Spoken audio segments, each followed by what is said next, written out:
നിങ്ങളുടെ favourite shows ഇനി ഒരിക്കലും മിസ്സാവില്ല. ഇപ്പോൾ C5 കാണും നിങ്ങളുടെ ഫേവറേറ്റ് ഷോസ് തികച്ചും സൗജന്യമായി. അമ്മേ തായേ, ഒന്നല്ല രണ്ട് കല്യാണം നടക്കും. 2 കല്യാണം.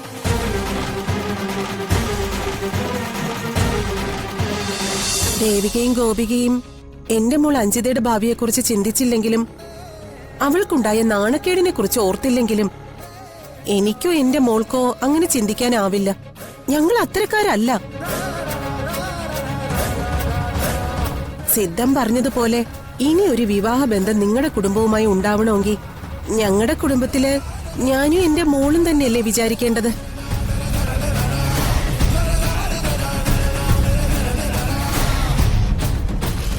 എന്താ ഞാൻ പറഞ്ഞത് ശരിയല്ലേ?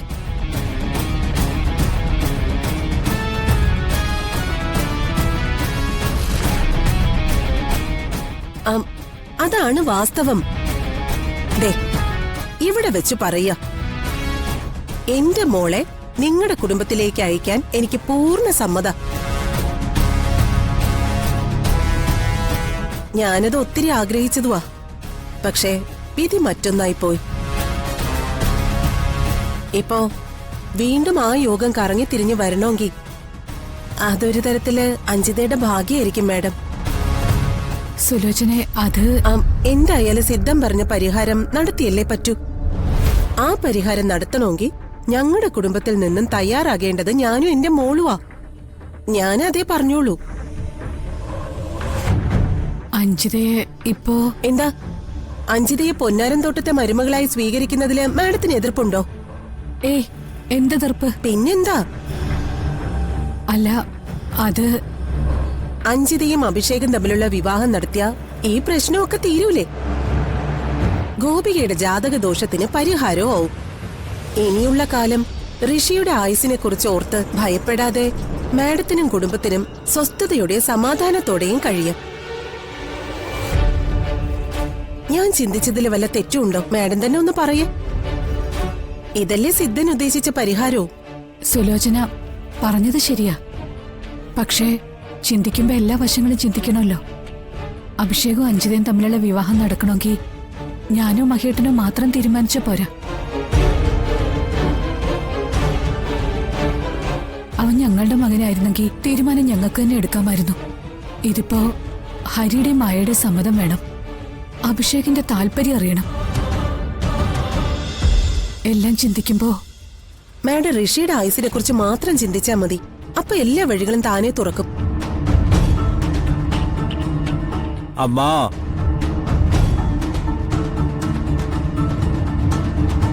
അമ്മാ തായേ, ധർമ്മം തരണേ അമ്മ. എന്തെങ്കിലും ധർമ്മം തരണേ അമ്മ. തായേ, അമ്മാ.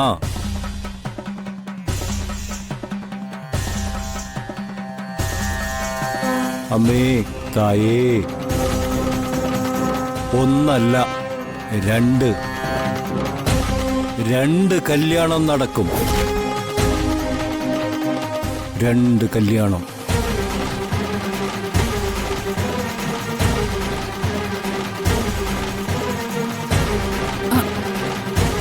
അതെന്താ അയാൾ അങ്ങനെ പറഞ്ഞേ? ഭ്രാന്ത്. ഇത് ഭ്രാന്ത് വിളിച്ച് പറയുന്നതാ. മാഡം വാ, നമുക്ക് പോവാം. പോവാം.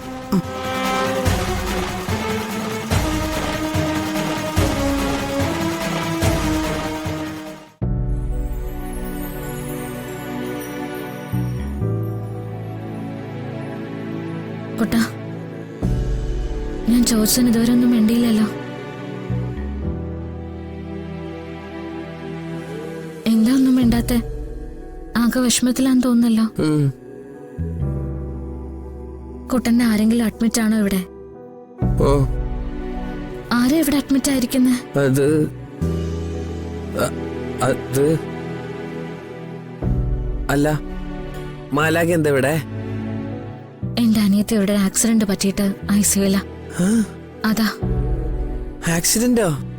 എന്നിട്ട് എന്തെങ്കിലും കുഴപ്പമുണ്ടോ?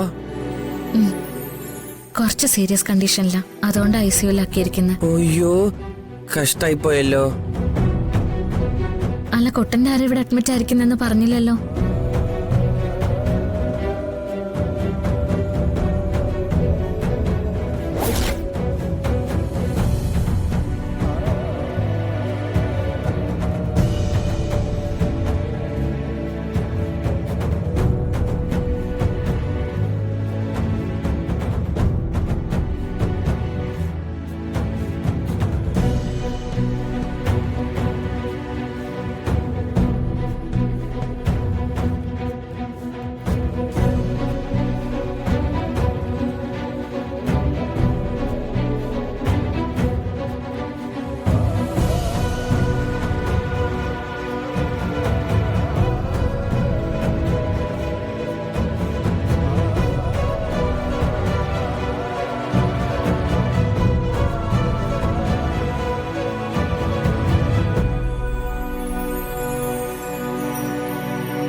അയ്യോ മുത്തശ്ശി, ഇവനിത് ഇവിടെ വന്ന് നിൽക്കുവാണോ?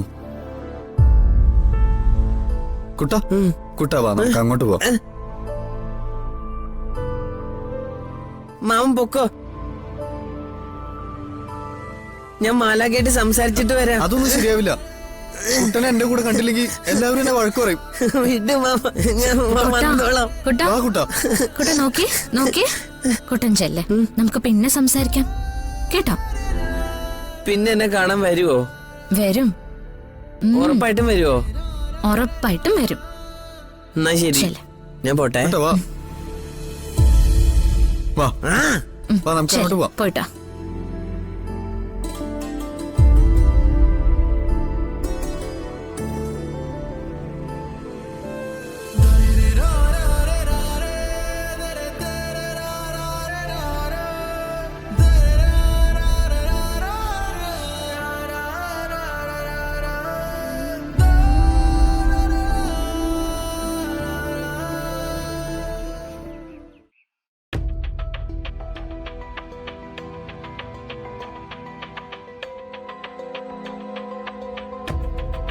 സിദ്ധനെക്കുറിച്ച് സുലോചന പറഞ്ഞു കേട്ട അറിവ് മാത്രമേ എനിക്കുള്ളൂ. അത് വെച്ച് നിങ്ങളെ എല്ലാവരെയും കൂട്ടിക്കൊണ്ടു പോകുന്നതിനേക്കാൾ നല്ലത് ആദ്യം ഞാൻ ഇന്ന് പോയി കണ്ടിട്ട് വരുന്നതാണെന്ന് എനിക്ക് തോന്നി. അതുകൊണ്ടാ ആരോടും ഒന്നും പറയാതെ നേരിട്ട് ഇന്ന് സിദ്ധനെ കണ്ടത്. നിനക്ക് എന്നോടെങ്കിലും ഒരു വാക്ക് പറയായിരുന്നു. ഞാൻ പറഞ്ഞില്ലേ, അന്നേരം എനിക്കത് തോന്നിയില്ല.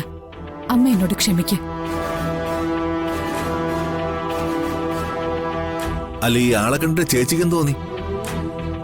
എനിക്ക് വിശ്വാസമായി. 1 രൂപ തൊട്ടുപോലും അദ്ദേഹം എന്നോട് ചോദിച്ചു വാങ്ങിയില്ല. മാത്രല്ല, നമ്മുടെ കുടുംബകാര്യങ്ങൾ പലതും ഞാൻ പറയാതെ തന്നെ അദ്ദേഹം ഇങ്ങോട്ട് പറയായിരുന്നു. ഡൗൺലോഡ് ചെയ്യൂ C5 ആപ്പ്. കാണൂ എല്ലാ എപ്പിസോഡുകളും സൗജന്യമായി.